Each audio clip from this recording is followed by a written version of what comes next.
Okay, this video is the science of longevity, the 7 key factors. Okay, the first thing is your diet's the most important thing in your health. It's more important than exercise. Diet's about 5 times more important than exercise. Exercise is great, but the best diet to keep your arteries open and everything in your body works better with good blood flow. Keep it simple.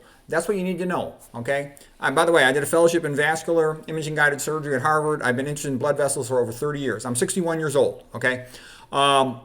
And I can tell you this, after extensive study for decades, what keeps arteries open best is a very low-fat diet, 100% vegan, okay, with no oils, no sweets, okay? And stay away from alcohol, tobacco, all that stuff. It's bad. Caffeine's bad too. We'll talk about that later because that's what optimizes blood flow. The high fat is bad, sticks your red blood cells together, decreases oxygen delivery to the tissues. Sodium is bad to add extra salt to your food because it's a vasoconstrictor, tightens up your arteries, and you get less blood flow to your tissues.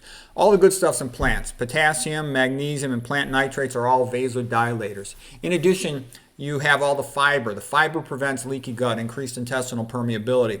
Because when you have increased intestinal permeability, bacterial endotoxins get into your blood, and essentially they drive your immune system crazy. Your immune system overreacts to them, and you get this diffuse total body systemic inflammation, causes things like amyloid clotting.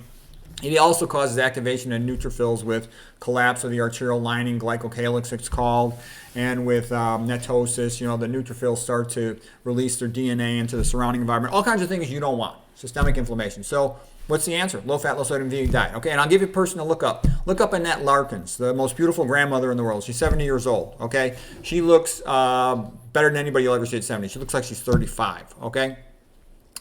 And by the way, I was big fatso when I was in my 30s. I got real fat. I was working too much. Now I'm 61, and I'm healthier now than I was in my 30s, okay?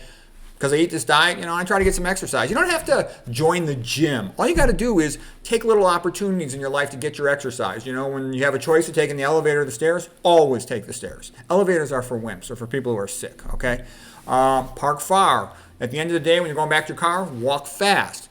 Another trick I'll do is I'll put a couple extra books in my backpack. So my backpack's heavy. So when I'm carrying my backpack up the floors, I'm carrying a heavy backpack, like doing a bear walk with the extra weight. You want to filter your water. There's a lot of toxins in the water. They pretend they're trying to help you put an F- in municipal tap water, but that's a brain toxin. It lowers IQ, okay? It's also toxic in many other ways. Increases the risk of cancer. They also put aluminum in there. Aluminum is Al.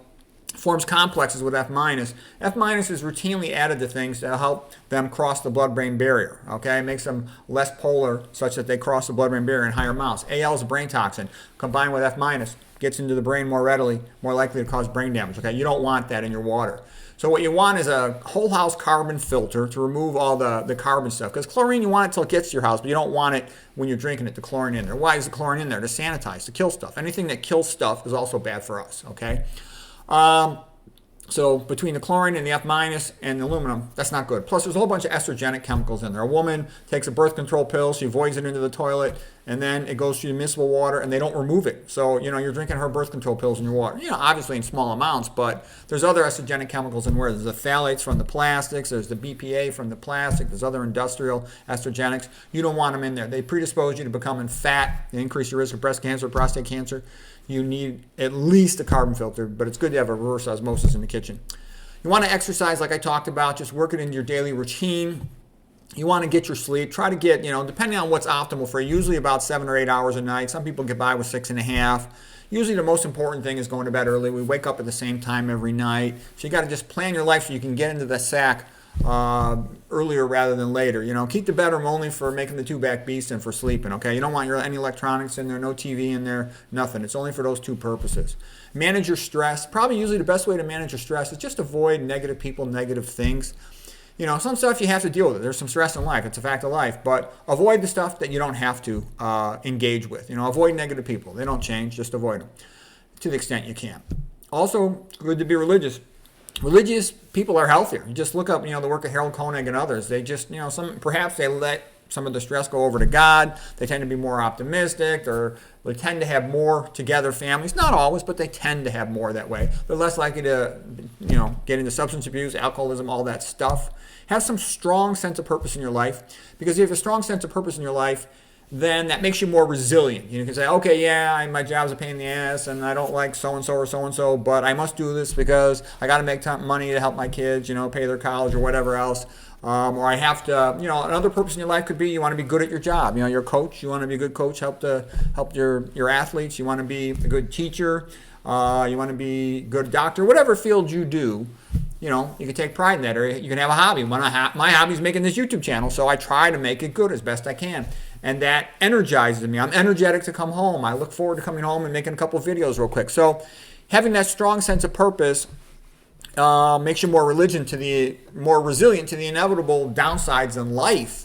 Okay, and another thing that's kind of funny, I'm going to check this out. I made this video also because it was suggested to me that there's a strong, high interest in this. So we'll soon find out if there is or not. I hope that was good. Some other things I'll suggest to you that you might find helpful if you're interested in longevity. I made much more detailed, I think 3-part videos on how to optimize longevity. And there I'll talk about all the things like the blue zones as figured out by Dan Buettner with National Geographic, other epidemiology, longevity data, and again, low fat as much as possible. I don't think there's any good fats. I think all this stuff about good fats is all a bunch of corporate sponsored nonsense. It's not true. So I don't think any of the fats are good. You get enough of all the essential fats in your low-fat plant food. You don't need to take anything. The only supplement I take as a low-fat vegan, and the only one I think low-fat vegans need to take in general, unless there's some unusual situation, is methylcobalamin. It's the best form of B12. And also get your sunshine. Sunshine is very therapeutic. Not only does it raise your vitamin D levels, it also releases subcutaneous precursors of nitric oxide that gives you systemic vasodilation. That's why you feel good when you walk out in the sun, okay?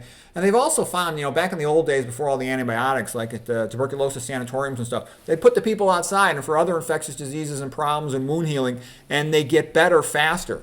The sun, we're made to be outdoors. I mean, we're made to walk around all day long in extended family groups looking for food. That's what humans have done since, they've been on Earth.